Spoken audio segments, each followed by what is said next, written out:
আসসালামু আলাইকুম। কেমন আছেন সবাই? আশা করি আল্লাহর রহমতে যে যেখানেই আছেন সবাই খুবই ভালো আছেন। আবারও হাজির হয়ে গেলাম নতুন একটি রেসিপি নিয়ে। আজকে তৈরি করে দেখাবো তাল শাঁস দিয়ে পুডিংয়ের রেসিপি। গরমের দিনে ঠান্ডা ঠান্ডা এই পুডিংটা খেতে কিন্তু অনেক বেশি মজার। চলুন তাহলে এই তাল শাঁসের পুডিং কী করে তৈরি করতে হয় তার পুরো প্রস্তুত প্রণালী দেখে আসি। পুডিংটা তৈরি করার জন্য এখানে আমি 4টার মতো তালের শাঁস নিয়েছি। আর শাঁসটা কিন্তু খুব বেশি শক্তও হওয়া যাবে না, আবার একেবারে নরমও হওয়া যাবে না। এখন একটা ছুরির সাহায্যে উপরের যে স্কিনটা অর্থাৎ সাদা যে অংশটা সেটাকে ফেলে দিচ্ছি, কারণ এই অংশটা কিন্তু খাওয়া যায় না। একে একে সবগুলো তাল শাঁস আমি পরিষ্কার করে নিয়েছি। এখন এখান থেকে অর্ধেক পরিমাণ তাল শাঁস একটা ব্লেন্ডার জগের মধ্যে নিয়ে আমি ব্লেন্ড করে নিব। একটু ছোট ছোট টুকরো করে নিয়ে ব্লেন্ড করতে হবে, এতে করে একেবারে ব্লেন্ডারে সম্পূর্ণ জিনিসটাই কিন্তু স্মুথলি ব্লেন্ড হবে। অর্ধেক পরিমাণ তাল শাঁস আমি এখানে কুচো করে নিয়ে নিয়েছি। তার সঙ্গে নিয়ে নিচ্ছি এখন 2 কাপ পরিমাণ পানি।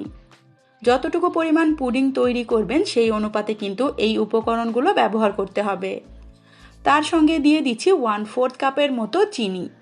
পুডিংটা একটু মিষ্টি মিষ্টি হলেই কিন্তু বেশি ভালো লাগে খেতে। এখন এই জগটাকে ঢেকে দিয়ে খুব ভালোভাবে এটাকে স্মুথলি আমি ব্লেন্ড করে নিচ্ছি। আর এই মিশ্রণগুলো কিন্তু অবশ্যই একটু সময় নিয়ে নিয়ে ব্লেন্ড করতে হবে, এতে করে কিন্তু সবগুলো খুব ভালোভাবে ব্লেন্ড হবে।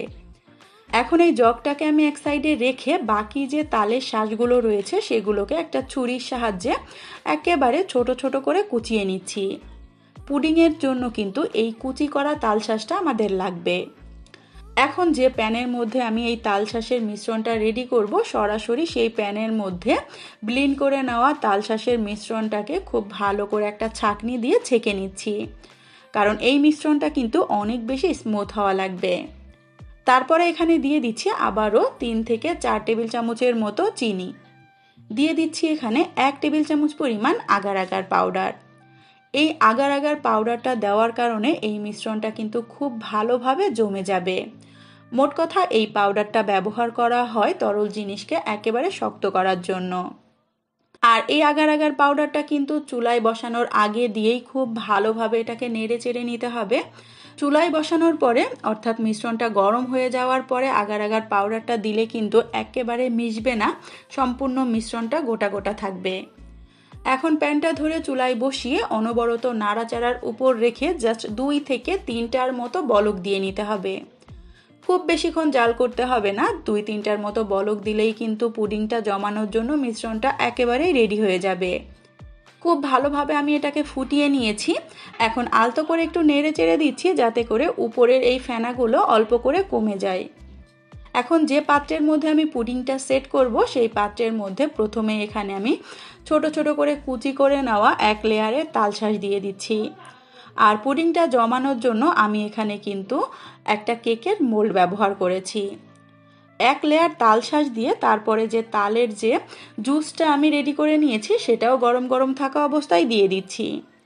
উপর থেকে আবারও কিছুটা তাল শাঁস দিয়ে দিচ্ছি। অনেক বেশি তাল শাঁস দিলেই কিন্তু এই পুডিংটা খেতে অনেক ভালো লাগে। এখন এক সাইডে রেখে দিচ্ছি, হালকা একটু যখন ঠান্ডা হয়ে যাবে সেই পর্যায়ে ফ্রিজে নর্মাল চেম্বারে রেখে দিব আমি ঠিক 2 ঘন্টার জন্য। ফিরে আসছি আমি ঠিক 2 ঘন্টা পর। যেহেতু পুডিংটা অনেক বেশি মোটা করে দিয়েছিলাম এজন্য কিন্তু সময়টা একটু বেশি লেগেছে। দেখতেই পাচ্ছেন খুব সুন্দরভাবে এটা সেট হয়ে গিয়েছে। এখন একটা ছুরি দিয়ে চারি সাইডটা খুব ভালো করে আলগা করে নিয়ে প্লেট দিয়ে উপর করে 2-1টা ট্যাপ করলেই দেখবেন খুব সহজে পুডিংটা বের হয়ে আসবে। নিচের লেয়ারে কিন্তু তালের শাঁসটা ঠিক মতো বোঝা যাচ্ছে না, এজন্য আমি আর একটা প্লেট দিয়ে উপর সাইডটাকে আমি এখানে সোজা করে নিয়েছি। এখন আপনাদের পছন্দ মতো পিস করে এটাকে জাস্ট পরিবেশন করবেন। অনেক পরিমাণে তাল শাঁস দিয়েছিলাম, এই জন্য দেখতেই পাচ্ছেন মাশাআল্লাহ দেখতে কতটা সুন্দর লাগছে। আর খেতে কতটা মজা হবে সেটা তো আপনারা দেখেই হয়তো অনুমান করে নিতে পারছেন। গরমের দিনে এইরকম মজার একটা ঠান্ডা ঠান্ডা ডেজার্ট হলে আর কি লাগে বলেন তো। যদি আপনাদের কাছে মনে হয় এটা মজা হবে অবশ্যই বাসায় একবার হলেও ট্রাই করে দেখবেন, আর ট্রাই করার পর কেমন লাগলো সেটাও কমেন্ট করে জানাবেন। তৈরি হয়ে গেল খুবই সহজভাবে মজাদার একটা তাল শাঁসের পুডিংয়ের রেসিপি। আশা করি আমার আজকের এই সহজভাবে তৈরি করে নেওয়া তালশাঁসের পুডিংয়ের রেসিপিটা আপনাদের কাছে খুবই ভালো লেগেছে। রেসিপিটা যদি সত্যিই ভালো লেগে থাকে চ্যানেলটাকে সাবস্ক্রাইব করে চ্যানেলের সাথেই থাকবেন। রেসিপিতে লাইক অ্যান্ড কমেন্ট করবেন, বেশি বেশি করে শেয়ার করবেন। ধন্যবাদ। আল্লাহ হাফেজ সবাইকে। আসসালামু আলাইকুম।